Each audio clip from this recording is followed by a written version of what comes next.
Alhamdulillah, wassalatu wassalamu ala rasulillah. Nous nous sommes arrêtés la dernière fois au droit de l'enfant à l'éducation éthique. Les parents doivent initier leur enfant à la haute moralité, au bon comportement. Et j'ai dit qu'ils doivent être vigilants vis-à-vis de 4 attitudes qui sont courantes chez les enfants. Le mensonge, le vol, les insultes et le comportement dissolu et vulgaire. Ils doivent surveiller en permanence la sincérité de leur enfant. S'ils découvrent qu'il ment, qu'il emploie des faux fuyants, qu'il ne tient pas ses promesses, ils doivent intervenir. Enfin, ils doivent intervenir dès le premier mensonge constaté pour l'orienter vers la voie de la sincérité. Et il faut qu'ils lui montrent les répercussions mauvaises du mensonge.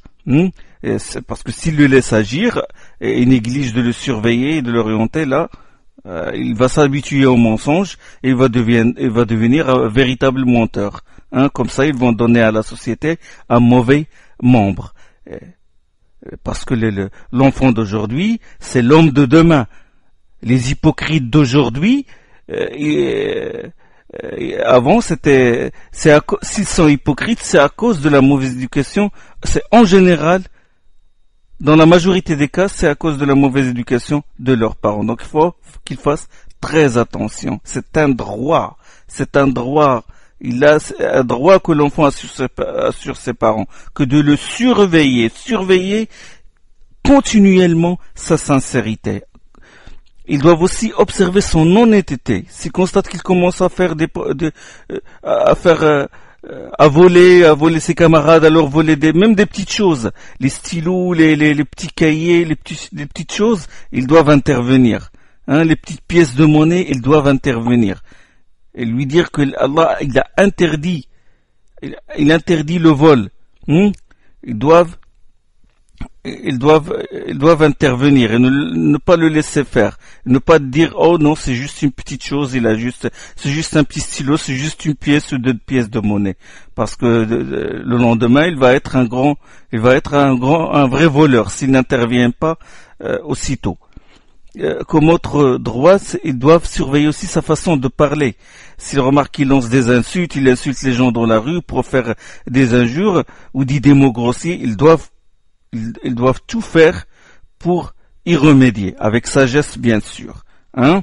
Et ils doivent l'astreindre à dire des bonnes paroles. Comme autre droit aussi, c'est d'observer son comportement. C'est très important. S'il voit qu'il n'a pas sa propre personnalité, c'est-à-dire qu'il imite aveuglément les autres, ils doivent intervenir pour lui dire qu'il a sa propre personnalité. Et il faut qu'il le pousse à faire preuve d'initiative, personnelle. S'il voit qu'il adopte un comportement efféminé, ça en ce qui concerne le garçon, et ils doivent intervenir, ils doivent agir. Ils ne doivent pas le laisser. Ils dansent comme des filles ou Adi, ils doivent intervenir et l'empêcher de le faire parce que ça, avec l'âge, ça peut dégénérer en vice, en dévergondage, etc. Et pareil pour la fille, s'il adopte le comportement viril, ils doivent intervenir pour la ramener à sa vraie nature. D'accord? Donc c'est très important ça. L'éthique aussi. Quand je parle d'éthique aussi, le fait de bien se tenir à table, le fait d'observer certaines règles, de certaines règles de bienséance relatives à la table. Amr ibn Abi Salama rapporte, il a dit que j'étais enfant et j'étais sous la tutelle de l'envoyé d'Allah sallallahu alayhi wa sallam. Un jour, il a dit, comme je farfouillais dans le plat, le prophète sallallahu alayhi wa sallam me reprit. Il a dit, كانت يدي تطيش في الصفحة فقال لي رسول الله صلى الله عليه وسلم, enfant, avant de manger, prononce le nom d'Allah. Ya ghulam sammillah. Wa kul biyaminik. Puis mange de ta main droite. Wa kul mimma yalik. Et mange ce qui se trouve devant toi. Et Amr ibn Salama a dit, Ibn Abi Salama a dit, depuis ce jour-là, je n'ai cessé de manger de cette façon. Voilà. prophète sallam, il est intervenu, lui a montré la meilleure façon de manger, de se tenir à table. D'accord? Beaucoup disent que bon, d'accord, mais Anas radiallahu anhu a dit j'ai effectivement servi l'envoyé d'Allah 10 ans, jamais il ne m'a dit ouf en signe d'impatience et de réprobation, et jamais il ne m'a dit pour quelque chose que j'avais fait, pourquoi l'as-tu fait, ni pour quelque chose que je n'avais pas fait, que ne l'as-tu fait. Il était le plus parfait des hommes en matière d'éthique. Ça, c'est Anas bin Malik, il rapporte ça. Mais ça, c'est une éminence de Anas. C'est Anas qui était poli, il avait un bon comportement. Il n'avait jamais fait quelque chose de blâmable pour que le prophète sallam la condamne. Sinon, le prophète sallam ne laisse jamais une faute sans intervenir pour la changer. Jamais. Donc ça, c'est pour ceux qui disent, ah non, regardez l'exemple d'Anas, regardez ce qu'a dit Anas, ce témoignage de Anas, jamais le prophète lui a dit, pourquoi tu as fait ça, pourquoi tu fais ça. Tu dis, écoute, ton fils n'est pas comme Anas. Anas, c'est un éminent compagnon, il avait un bon comportement. Le jour où ton fils a un bon comportement, d'accord. Le prophète n'a jamais laissé d'actes blâmables sans intervenir. Donc c'est très important de surveiller ton enfant, sa manière de se tenir à table. Et bon, en matière d'éthique, il faut montrer le bon exemple, toujours. Il faut montrer le bon exemple. Comme autre droit aussi que l'enfant a sur ses parents, c'est le droit à l'éducation sociale. L'éducation de l'enfant quant à sa manière de se comporter avec son entourage, avec ceux qui l'entourent, que ce soit les membres de sa famille, comme ses parents, ses frères et sœurs, son grand-père, sa grand-mère, ou ses voisins, ses camarades et autres. Il faut lui montrer la manière de se comporter avec son entourage. Donc, en priorité, il faut lui apprendre à être poli avec sa famille, et avec en particulier ses parents. D'accord? Il faut qu'il leur tienne des propos qui sont bien, comme a dit Allah subhanahu wa ta'ala, وَقُلْ لَهُمَا قَوْلًا مَعْرُوفًا, et tiens-leur des propos respectueux. On doit aussi lui apprendre les droits que ses parents ont sur lui. On doit lui faire montrer le mérite de la piété à l'égard des parents et leur importance. L'enfant, celui qui est pieux à l'égard de ses parents, Allah subhanahu wa ta'ala lui garantit le paradis. Donc c'est très important. Lui réciter la parole d'Allah, nous avons recommandé à l'homme d'être bienveillant à l'égard de son père et de sa mère. Sa mère ne l'a-t-elle pas porté malaise sur malaise et mis 2 ans à le sévrer? Sois mon reconnaissant comme à ton père et à ta mère, je suis la destination de tout. Dans Surat Luqman, ou lui réciter la parole de l'envoyé d'Allah, la satisfaction du Seigneur réside dans la satisfaction du Père, et le courroux du Seigneur réside dans le courroux du Seigneur. Rida al-Rabb fi rida al-walid wa sakhat al-Rabb fi sakhat al-walid.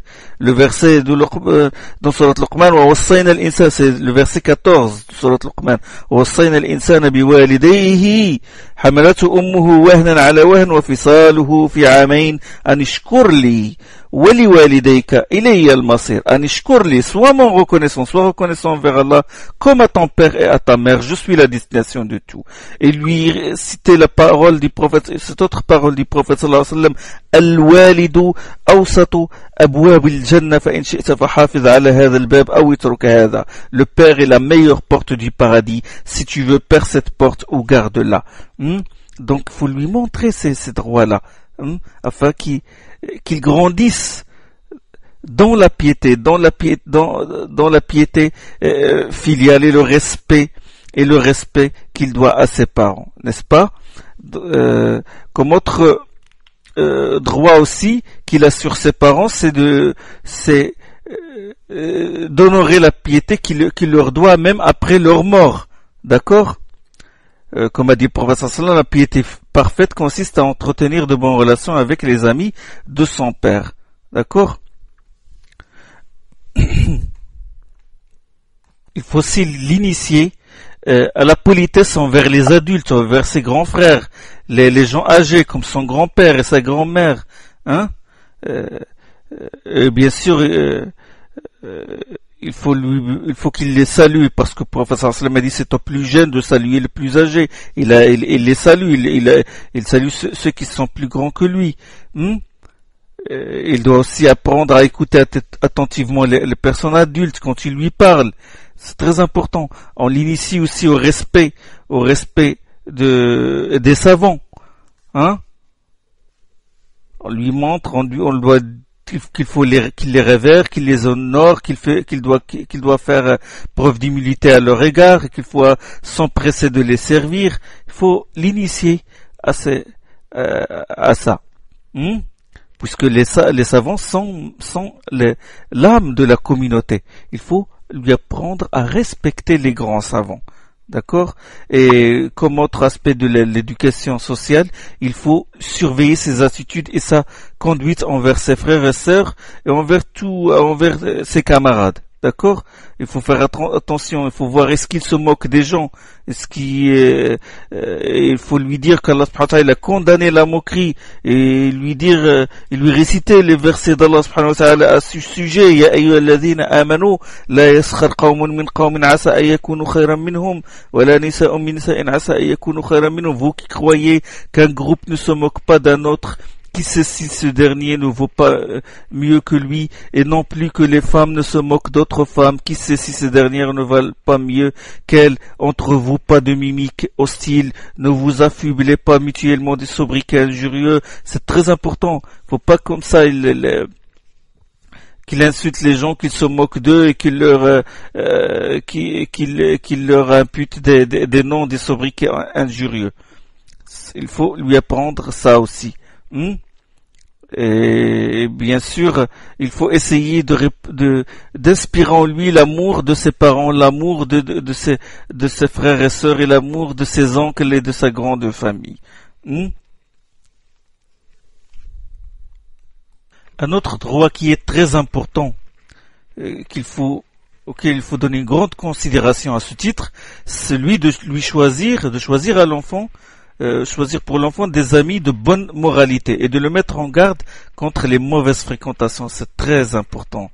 C'est très important, les amis de bonne moralité. Ce point-là, il faut surveiller les fréquentations de tes enfants. Ils doivent lui montrer les avantages de la fréquentation des gens vertueux et les dangers de la fréquentation et les dangers des mauvaises fréquentations. C'est très important. يقول الله سبحانه وتعالى, Allah dit الأخلاء يومئذ بعضهم لبعض عدو إلا المتقين dans sourate Az-Zukhruf. Ce jour-là, les amis les plus intimes deviendront ennemis les uns des autres, hormis ceux qui craignent le Seigneur. Et le prophète sallallahu alayhi wa sallam يقول المرء على دين خليله فلينظر أحدكم من يخالل. La religion d'un homme est à l'image de celle de ses amis, que chacun de vous fasse donc bien attention au choix de ses amis. C'est un hadith qui est rapporté par Abu Daoud et Tirmidhi, il est authentique. Et le hadith que vous connaissez tous, إنما مثل الجليس الصالح والجليس السوء كحامل المسك ونافخ الكير. Le cas d'un bon jalis, d'un bon compagnon et le cas d'un mauvais compagnon sont respectivement semblables au cas du parfumeur et d'une personne entretenant du feu à l'aide d'un soufflet. ونافخ الكير. فحامل المسك إما أن يحذيك وإما أن تبتاع منه وإما أن تجد منه ريحا طيبة. Le parfumeur te donne du musc ou t'en vend. Dans le moindre des cas, tu jouis de l'odeur qui émane de lui. ونافخ الكير إما يحرق ثيابك وإما أن تجد ريحا خبيثة.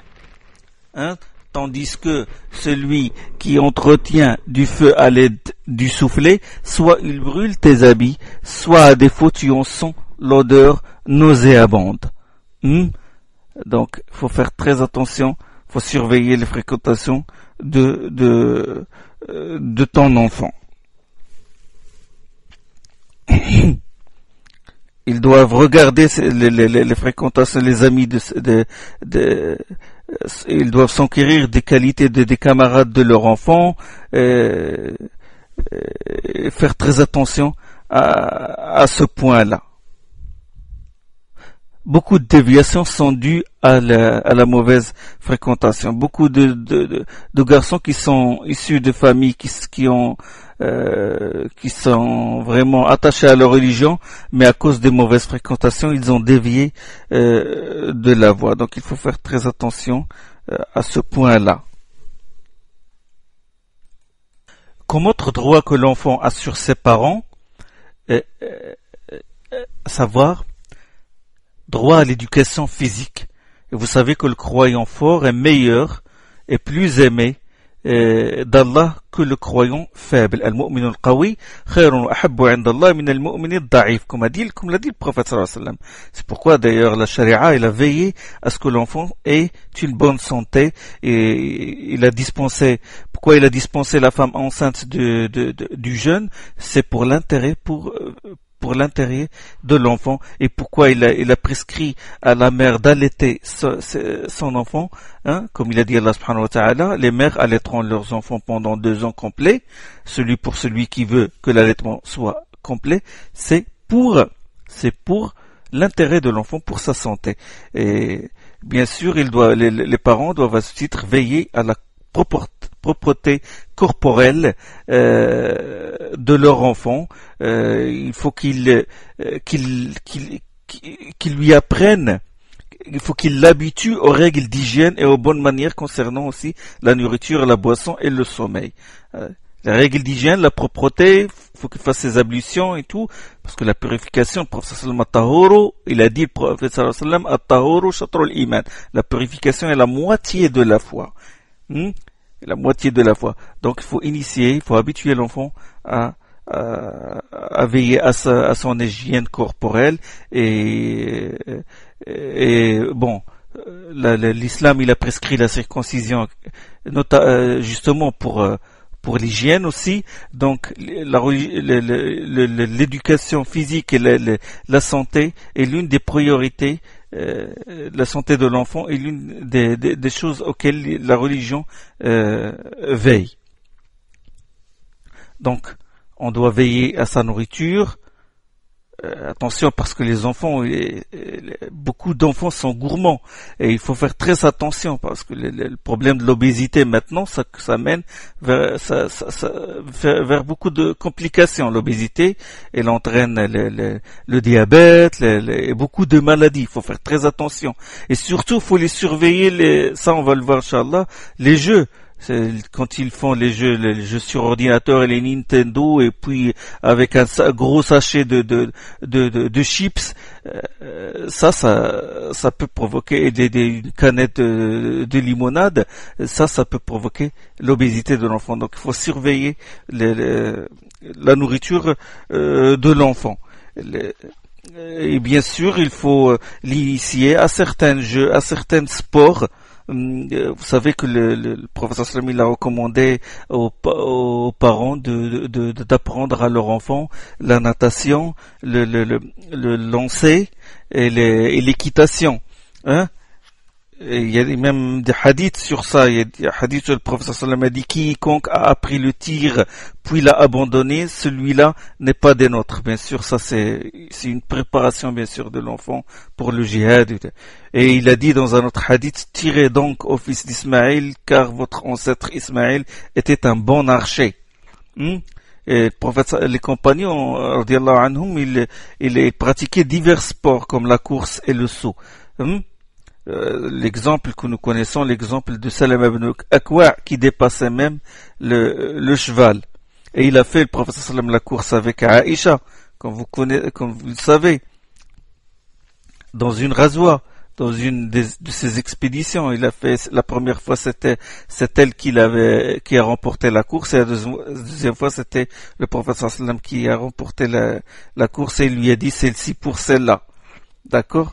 Donc c'est très important aussi l'éducation physique de l'enfant. Et à ce titre aussi, il faut mettre en garde l'enfant contre certains fléaux qui nuisent à son corps, comme le tabagisme. Il faut tout faire pour que ton enfant ne fume pas. La première cigarette peut déclencher la dépendance, l'accoutumance au tabagisme. Les produits enivrants, les choses, toutes les mauvaises habitudes, la masturbation, l'adultère, la drogue, la mixité et aussi la pratique de sports qui sont violents ou dangereux. Donc il faut le mettre en garde pour ça, c'est pour son intérêt, pour sa santé. Donc c'est un droit que l'enfant a sur ses parents que de veiller à sa santé.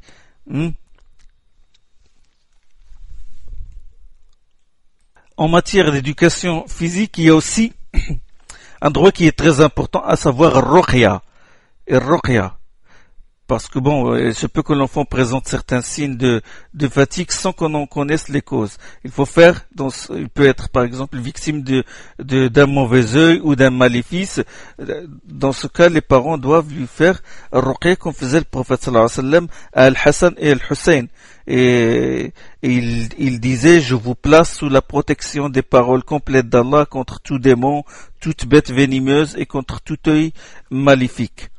Où il disait أعوذ بكلمات الله التامة من كل شيطان وهامة ومن كل عين لامة. Et il disait, votre père Ibrahim citait cette formule pour protéger Ismaïl et Ishaq. C'est très important de faire ruqya de ses enfants. Bien sûr, il faut répandre une ambiance spirituelle dans la maison, la récitation du Coran. Il faut éviter, il faut enlever tout ce qui est les statues et tous les dessins et tout de la maison. S'il y a un portrait, une représentation figurée à la maison, il faut l'enlever parce que ça fait entrer, ça chasse les anges et ça fait entrer les démons à la maison. Et parfois l'enfant crie, on connaît même pas la raison, mais la raison c'est clair, ce sont les représentations figurées. La télévision aussi, s'il y a des choses qui ne sont pas bonnes à la télévision, ben ça profite aux démons d'entrer et de toucher, de faire du mal à tes enfants et aux membres de la famille.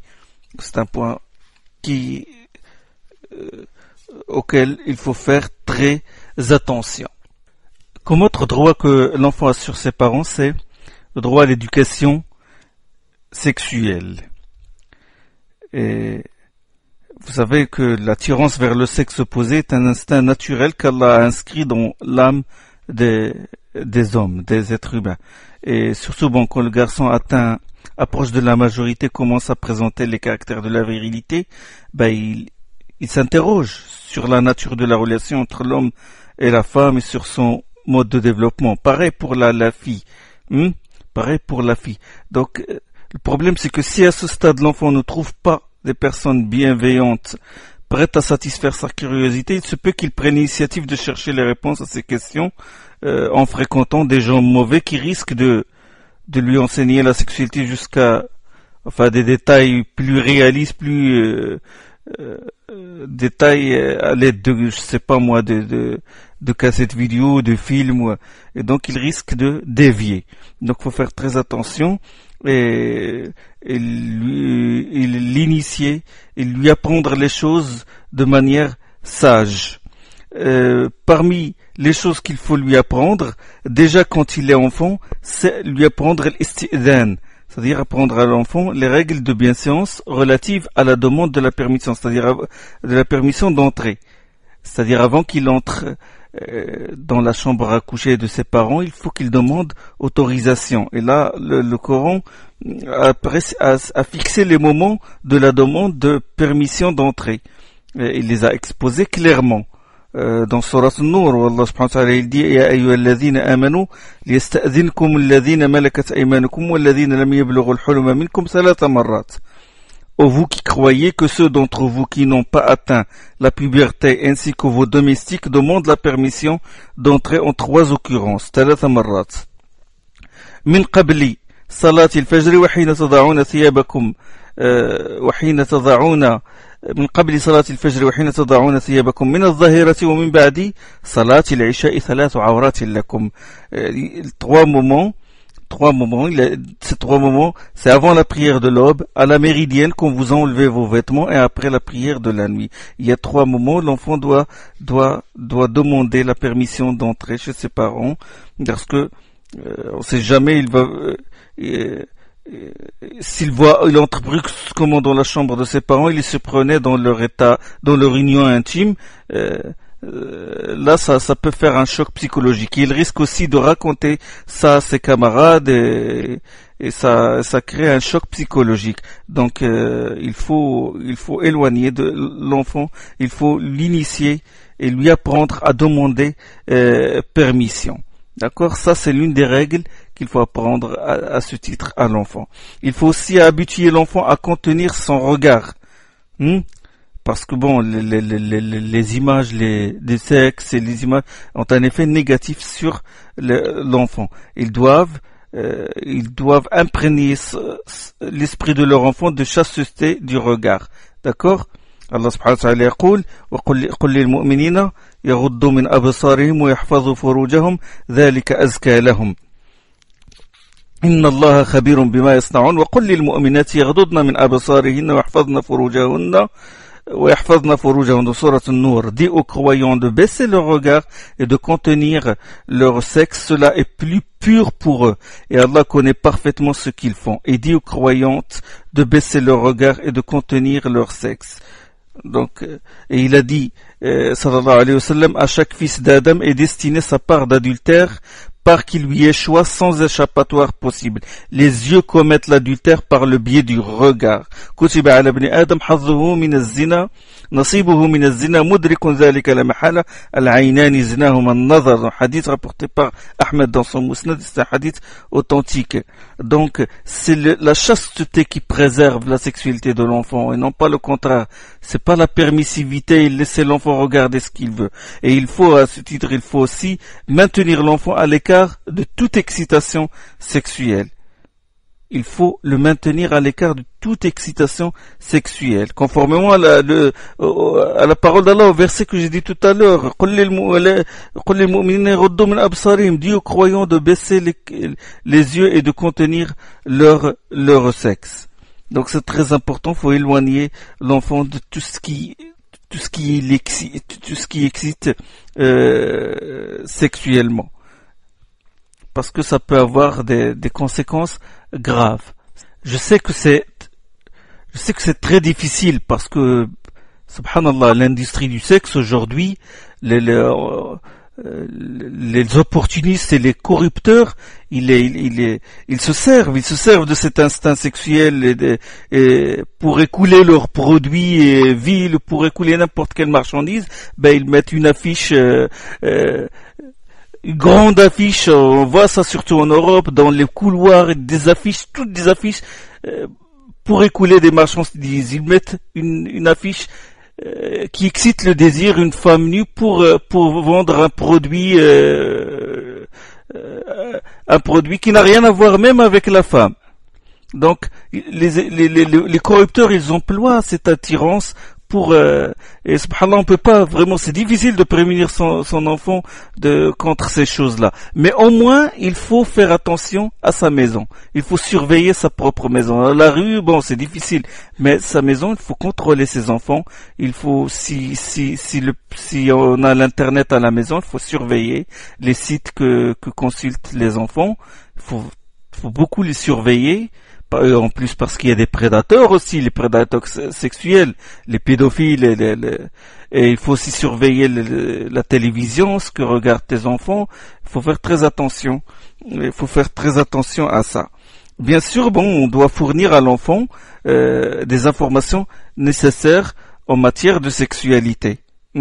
On peut sans problème familiariser ses enfants avec la notion d'accouplement, de la relation sexuelle entre le mâle et la femelle, et de la grossesse et de l'accouchement à travers ce qu'ils voient chez les animaux et les végétaux, comme par exemple la pollinisation chez les plantes, etc. On peut lui rapprocher. Et quand la fille approche la puberté, sa mère doit s'isoler avec elle, lui montrer avec sagesse certaines choses, et aussi les règles de jurisprudence croyances qui sont qui concernent les menstrues, etc. Quand est-ce qu'elle doit s'arrêter de prier, etc. Et les choses qui concernent le haïd. Ça, c'est important aussi. Et bon, ils doivent le faire avec sang-froid, bien sûr, leur donner les réponses qui sont convaincantes, et utiliser un moyen éducatif qui est fiable. D'accord? C'est très important. Aussi, à ce titre, ils doivent procéder à la mesure suivante, c'est-à-dire la séparation des garçons et des filles au niveau du coucher. Comme a dit le professeur sallam, muru awladakum bis salati wa hum abna'u sab' wadribuhum 'alayha wa hum abna'u 'ashr wa farriqu baynahum fil madaji'. Ordonnez à vos enfants de prier dès l'âge de 7 ans. S'ils se montrent réticents à l'âge de 10 ans, réprimandez-les et séparez-les dans la couche. Donc d'après ce hadith, cette séparation commence dès l'âge de 10 ans, car c'est l'âge où l'instinct sexuel commence à se développer. Cette séparation consiste en ce que le garçon et la fille ne dorment pas dans un seul lit, sous une même couverture, car cette proximité peut les exciter sexuellement, permettre à l'un de regarder la nudité de l'autre, ce qui corromprait leur comportement par la suite. Donc il faut les séparer. D'accord? Il faut aussi inciter l'enfant à être chaste jusqu'au mariage. La chasteté, la afaf, c'est très important. Et ça, et le prémunir par la prière, le zikr. Il y a beaucoup de mesures à faire aussi. La meilleure mesure, normalement, ça a été abandonné. Maintenant, c'est le mariage très jeune. Se marier jeune, ça prémunit contre la débauche et contre toute déviation sexuelle. Le mariage jeune, il faut aussi conseiller à ses enfants à les initier aux jeûnes surrogatoires, comme ça quand ils atteignent l'âge de la puberté, ils trouvent une attirance vers l'autre sexe, ils jeûnent, ils font le jeûne surrogatoire. Ça c'est bien pour l'éducation de l'âme et pour qu'il soit fort et qu'il reste chaste.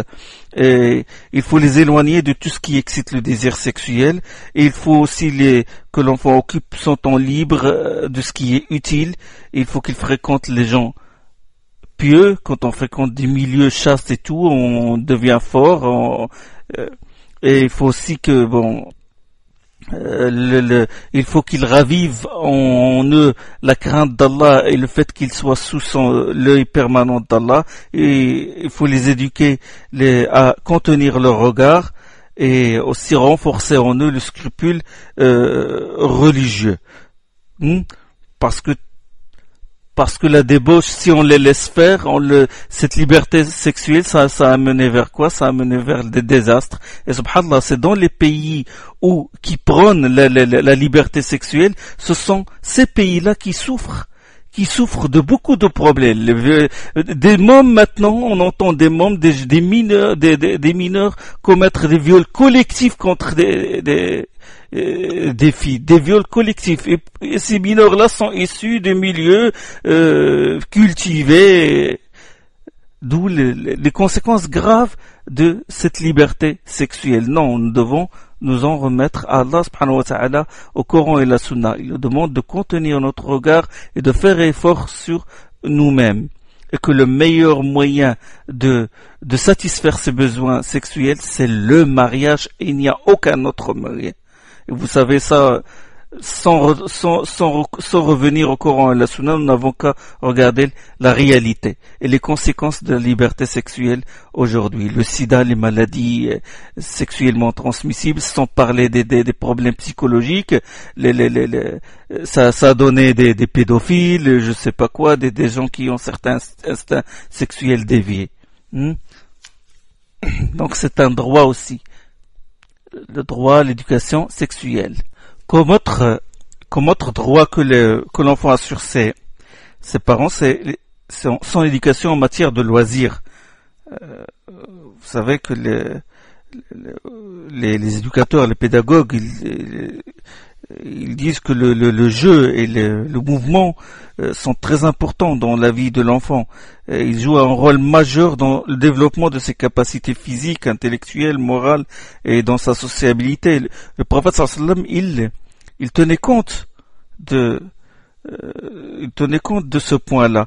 Aïcha radiallahu anha, le prophète sallam s'est marié avec elle alors qu'elle était très jeune, et il tenait compte de son jeune âge et de son engouement pour le jeu. Vous connaissez tous le hadith où elle raconte, il a dit, je me rappelle quand j'étais jeune, le prophète sallam me cachait derrière son manteau pendant que je regardais des gens venus de l'Abyssinie je jouais dans la mosquée. Il me laissait les regarder jusqu'à ce que je me lasse. Puis il a dit, radiallahu anha, tenez donc compte de la mentalité de la jeune fille, car elle aime toujours jouer et s'amuser. C'est un hadith rapporté par le Bukhari et Muslim. رأيت النبي يسترني بردائه وأنا أنظر الحبشة يلعبون في المسجد. Je regardais les Abyssins jouer dans la mosquée حتى أكون أنا التي أسأم. Il dit, il me laisse regarder, il me laissait les regarder jusqu'à ce que je me lasse. Et il a dit فَقْدُرُوا قَدْرَ الْجَارِيَةِ الْحَدِيثَةِ السَّنْ الْحَرِيصَةِ عَلَى اللَّهُ. Tenez donc compte de la mentalité de la jeune fille, car elle aime toujours jouer et s'amuser. Donc le jeu aide l'enfant à s'adapter à la société et joue un rôle positif. Le jeu, c'est très important. Il faut prendre en compte la prédisposition naturelle des enfants à jouer. Le professeur Sallam tenait compte de ça. Il jouait avec l'enfant qui s'appelle Umayr. Il a vu un enfant jouer avec un oiseau, il ne l'a pas empêché de jouer. Lorsque une fois il a vu cet enfant sans oiseau, il lui rendait visite, il jouait avec lui, et il est venu le prophète sallam le voir, et il a trouvé on lui a dit il l'a trouvé triste. Et sa famille a dit au prophète sallam que son petit oiseau avec lequel il jouait est mort. Et là, le prophète sallam commençait à le taquiner en lui disant, oh Abu Umayr, qu'est-il arrivé au Noughair? Ya Abu Umayr, ma fa'ala al-Noughair? Il commençait à le taquiner. Donc, le Noughair, c'est le petit oiseau. Et une fois, le prophète sallam était prosterné dans la prière et Al-Hussein avait grimpé sur son dos. Et le prophète sallam prolongea la prosternation. Et quand il termina la prière, les fidèles dirent, oh, envoyé d'Allah, dans ta prière, tu as fait une prosternation spéciale. Tu l'as fait très longue au point que nous avons pensé qu'un incident était arrivé ou qu'Allah avait fait descendre sur toi des versets du Coran. Et il a dit, sallallahu alayhi wa sallam, rien de tout cela, il a dit, rien de tout cela. Inna bni irtahalani fakarihtu an a'jalahu hatta yaqdi hajatahu. Rien de tout cela n'est arrivé, tout simplement comme mon enfant ayant grimpé sur mon dos, et je n'ai pas voulu l'en faire descendre tout de suite. J'ai alors attendu jusqu'à ce qu'il ait terminé à son aise son jeu. Il l'a fait, sallallahu alayhi wa sallam, alors que les fidèles priaient derrière lui. Regardez comment il a tenu compte de la mentalité de l'enfant et son engouement pour le jeu. Ça, c'est connu. Il y a beaucoup de traditions. Il jouait avec Zaynab, la fille de Salama. Il lui dit Zouayn bil taquini. Il dit Zouayn il donnait un diminutif à son nom. Et il le répétait plusieurs fois. Et aussi l'exemple, le hadith de Khalid bin Saïd, il a dit, mon père et moi étaient venus chez l'envoyé d'Allah, je portais alors une tunique neuve de couleur jaune, l'envoyé d'Allah sallallahu alayhi wa sallam s'adressa à moi en disant sana. Abdullah a dit que c'est un nom, que c'est un mot qui signifie joli. En abyssin, sana, ça veut dire joli. Et le prophète sallam disait à la fille, sana. Ça veut dire qu'elle est jolie.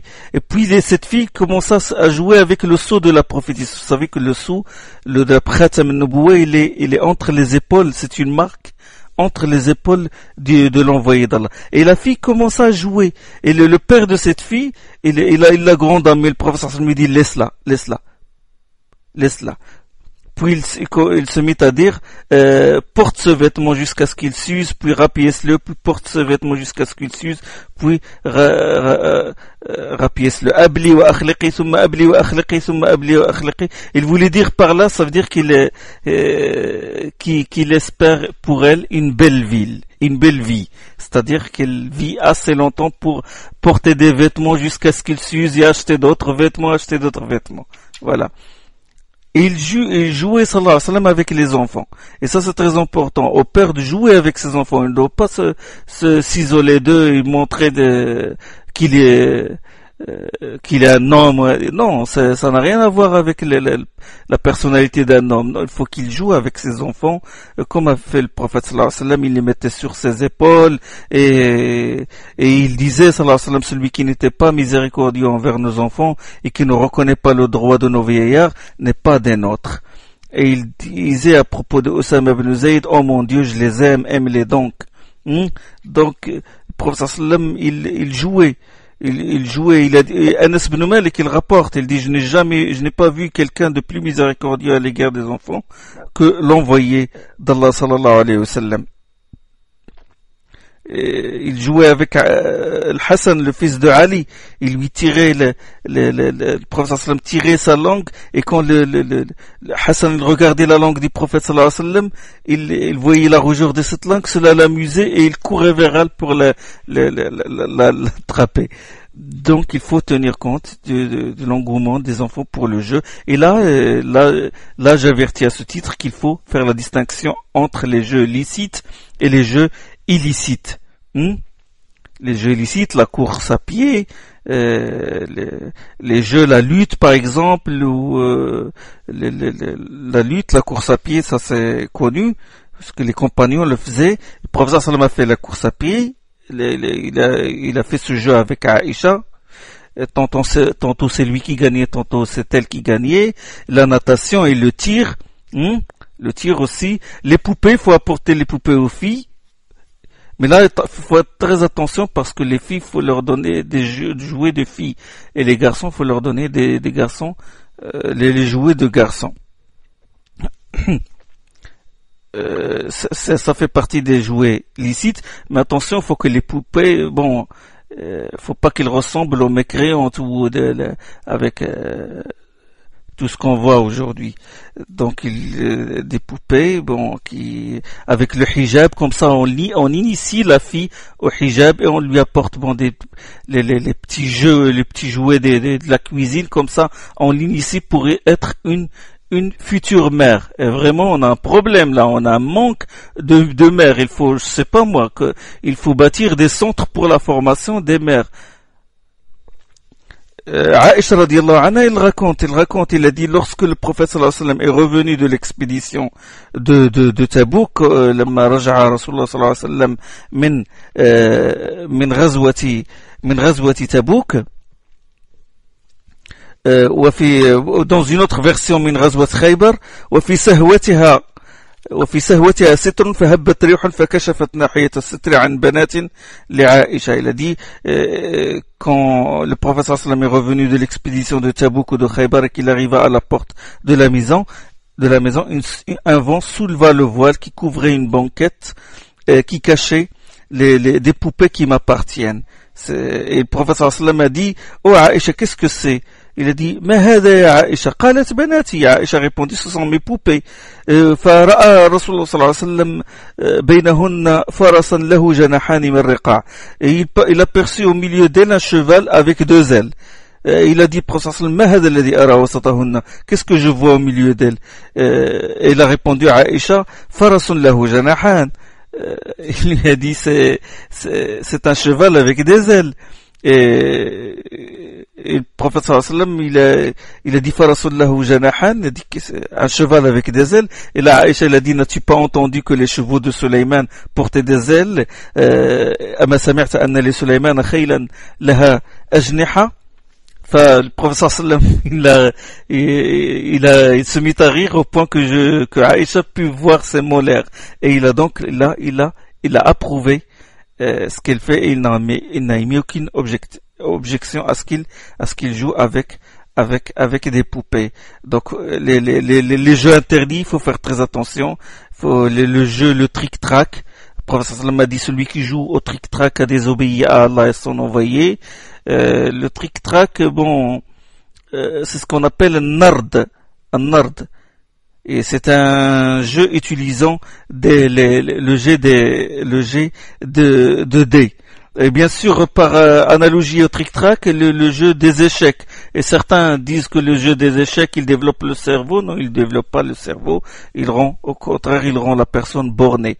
Donc, les jeux interdits, l'islam a mis en garde contre ces jeux-là. Bon, bref, voilà. Il y a d'autres droits comme le droit à l'éducation intellectuelle et d'autres droits. Mais bon, je m'arrête, Inch'Allah, ici. Et, sur les droits que l'enfant a sur ses parents, il y a beaucoup d'autres droits. Bon, je m'arrête ici, Inch'Allah. Subhanakallahum bihamdik, shadu la ilaha illa ant, astaghfiruka wa atubu ilayk.